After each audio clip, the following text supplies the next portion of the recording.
That was good.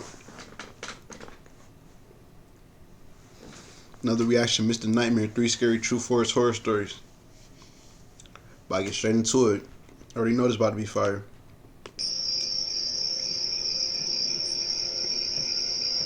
I ain't gonna lie, this is probably my favorite thing to react to. No funny. Hold up, did I watch this? Nah, did I? Oh, let me see. Every so often when we were little, our parents would go away for a weekend while our Uncle Ron would watch us. Our Uncle Ron has been single his whole life, but he always loved kids, so he always happily did it. One Friday night, the same night our parents left town, we were all watching Titanic during a monster Nah, I don't think I watched this. I don't remember this. I'm about snowstorm. to say, because them names in the beginning looked mad familiar. Me, my two brothers, my older sister. They was watching a what? One Friday night, the same night our parents left town, we were all watching Titanic during a monster snowstorm. Me, my two brothers, my older sister, and our Uncle Ron. They about to talk about they heard somebody I outside or something. remember certain parts of this night so vividly, but other parts I just draw blanks. I do remember, however, that the power flicked off briefly, and we had to reset the VCR to get back to where we were in the movie. Wow. Shortly after that, our Uncle Ron was fast asleep. We let him sleep while we kept watching the movie. It was at the part where Rose was running with the axe back to the room that Jack was trapped in. One of my brothers was coming back from the bathroom, Right. and on his way, he went outside for whatever reason, likely just to look at the snow. He came back inside yelling for us to come take a look at something. What? Starved for a little excitement, I guess, the three of us ran to the back door. We could see what he was talking about now. Somebody in the forest? There was a set of footprints in the snow. It led from the back door, then to the window, and then back in the direction of the yard and woods. Yeah, somebody back there snooping around trying to rob y'all. But what, Uncle Ron still asleep? Wake Uncle Ron up. To make the matter even more eerie, he said he heard the back doorknob turn. Our sister, even though she was the oldest by 3 years, ran inside freaking out. My brothers and I, on the other hand, were kind of excited by it and wanted to follow the footprints. Our sister was threatening to wake up our Uncle Ron as They think this a game or something, but you just go follow it and they saying it like it's a game or something. Like us putting our coats and boots on. how old they is? I forgot. But I convinced her it'd be fine and we weren't going too far, and that we'd be together. She went back to the living room to watch the movie without us, while we all marched out into the cold snowstorm, following the footprints that were quickly filling in with new snow. The footprints led to the woods in the backyard. The deeper into the woods we got, the deeper the footprints were. We weren't sure if that was because less snow was falling to the ground under the trees, or because the footprints were fresher. Yeah, that's why I say them footprints fresh. Somebody most definitely back there walking around. We were following those footprints for a while, until finally, we saw where they were leading to. Where? A cabin, literally tucked away in the woods. It was dark inside though. No light was emitting from the windows. They about to go inside that cabin, watch.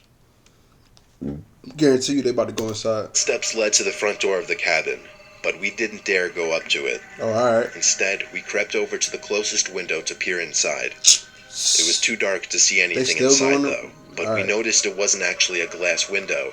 It was just a screen.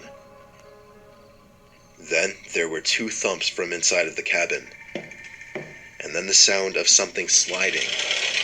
We didn't see what caused the sound though. Suddenly one of my brothers screamed and pointed behind us. We turned to see a head poking out from another window of the cabin. Goofy, they gotta be young. I forgot how old they said they was. They young. It was so dark, all we could see was black. Uncle Ron still asleep or something?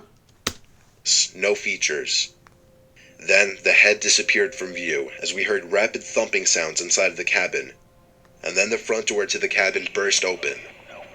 We all screamed and ran for our dear lives back in the direction of the house. Better not fall. All that snow you fall, it's over. Following the footprints. I don't think we were actually chased though. The next day we tried taking our Uncle Ron on a hike to that cabin, but we couldn't for the lives of us find it. The creepiest thing to this day, we still live in the same house, and after all these years, we still never came across that cabin again. In fact, we can't even find it on maps or Google Earth. If it weren't for the fact that I was with my two brothers, I would question if this ever even happened. So the whole cabin disappeared? Like, what? They moved the whole cabin? I don't know. They was doing something back there. Here's one I thing hate you what need to I- do before buying anything online. Don't spend another dime on Amazon until you watch.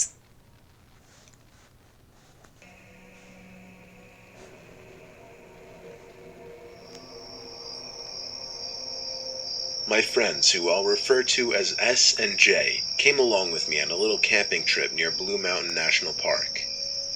We set up camp near a small pond just because it seemed like the coolest place to chill. The point of this whole trip was mainly just to get out, drink a bunch of beers with friends, and chill. I cracked open my second Budweiser, laughing it up with S and J, talking about some of our other friends, with music playing in the background, overall just having a good time. Then, however, I saw S reach over for the speaker and turn it down all the way, Right. and then shushed us and pointed out to the pond. Heard something. S whispered, "Do you guys see that?" Jay and I looked out to the pond. The campfire had a glow that partially reflected on the pond water, but even yet, I couldn't see what he was pointing at. A shadow. S whispered, "There's something in the water." I went into the tent to get the flashlight from my bag. When I came out, S said don't, but I turned it on anyway and aimed it at the pond. The light didn't reveal anything or anyone, but we did all hear the sound of water being pushed, as if someone or something were walking in it. I turned out the light just Wait, because is it dark around this time? Like, I was freaked out and looked at my two friends, who were both wearing cringing faces. I told S to shut off the speakers completely now. We all sat in our chairs, not really saying much anymore, just listening to the surroundings. About an hour passed, and within that time, nothing happened. So we grew more comfortable again, and things went back to normal. yeah, alright. Y'all letting y'all guard down after an hour? Eventually, I went to my tent, and S and J went to the tent that they'd be sharing, and we all went to sleep. Now that I was alone with my thoughts, however, I started thinking of that thing that S said was in the water. He never actually described what it looked like, if it was an animal or a person. Right.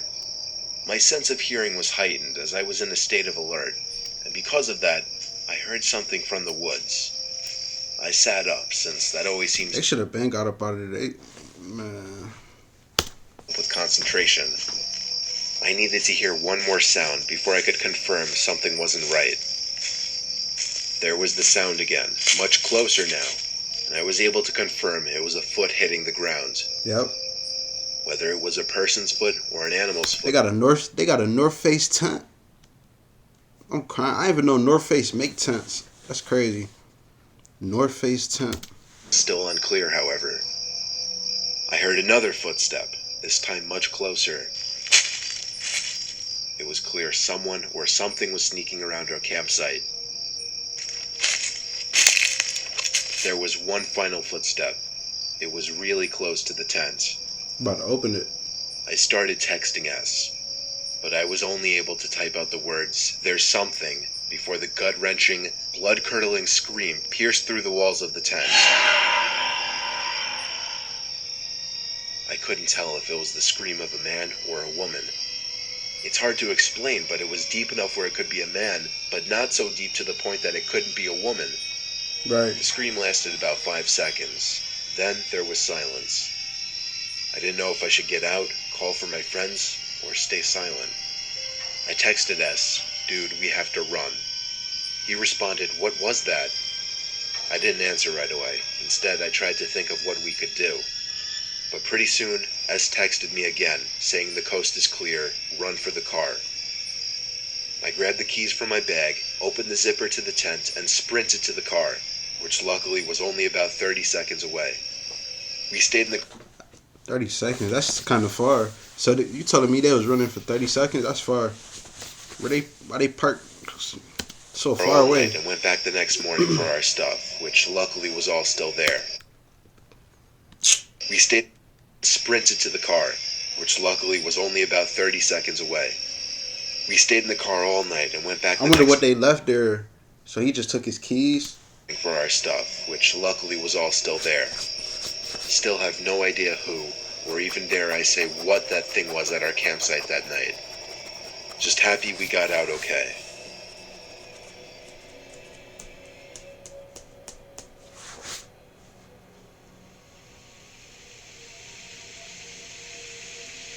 Skipping most of the background of the story, I once found myself walking through the woods during a slight drizzle. All I had on me was my backpack with a spare pair of pants, a flashlight, a tripod and camera, and some granola bars. I'm a photographer and video editor, and I was recording footage of a forest during rain, a river during rain, and snagging some pictures as well. Long story short, I found myself lost trying to find my car. Wow. It was the worst day of my life. I was panicking, stressed, screaming to myself in anger, just wanting to find the car. I'd say an hour after getting lost, I started to pick up on noises around me. That boy lost in the woods. Man, you got like if you going in the woods, make sure you remember like where you walking to. Like, I mean multiple noises at once. I mean at times I'd hear the same noise just on different sides of me. somebody circling. The noise was footsteps, undeniably. I was starting to panic that I was being hunted by a bear. That was only at first, though. I slowed down to quiet my own footsteps so I would more likely hear where the other footsteps were. And when I did, I turned my head as quickly as possible in that direction. I saw half a person's body jumping behind a tree. Instead of calling out something or confronting them, I did what I still think was the smart thing. Get up out of there. I walked away fast, playing it off like I didn't see him. It was starting to get darker every minute now, and the rain was still coming down lightly, but my heart was racing faster than ever. I checked my phone every 10 seconds and finally got one bar. I stopped walking, wiped the screen of rainwater, and opened Maps first thing to find the nearest road, which was very close. I let out a sigh of relief, only to hear footsteps closing in on me from behind. Yeah, you on your phone. I turned and spotted the person again. It was a man, and I know that in of itself doesn't sound so disturbing, just really sketchy, but I'm telling you, the sight was horrifying. I could only see the man briefly before he jumped behind a tree once again as if he thought I couldn't see him. Right, like you not slick. You know he saw He was you. huge. Really tall, average build, maybe a little overweight, jeans, and from what I could tell, a dark blue jacket with the hood up, half zipped down, exposing a white shirt underneath. He also had on glasses, but that's all I got of his face. He was hiding behind a tree maybe 15 feet away, and over the sound of millions of raindrops, all I heard was psst, psst. That boy whispering to him. Now I ran. I didn't care anymore. I was borderline about to have a panic attack. I continued running when I found the road. I ran until I thought there was no chance of him catching up to me. Then I continued walking until I finally hitched a ride from a passing car, who took me back to where I was parked. I didn't bother mentioning what happened to the driver. I just told him I got lost is all. He went on his way as I got into my car and drove the half-hour trip back home, all the while reflecting on what just happened and my life. Man, I wish somebody would come from the woods talking about they need a ride. I ain't trusting nobody. It's over for that.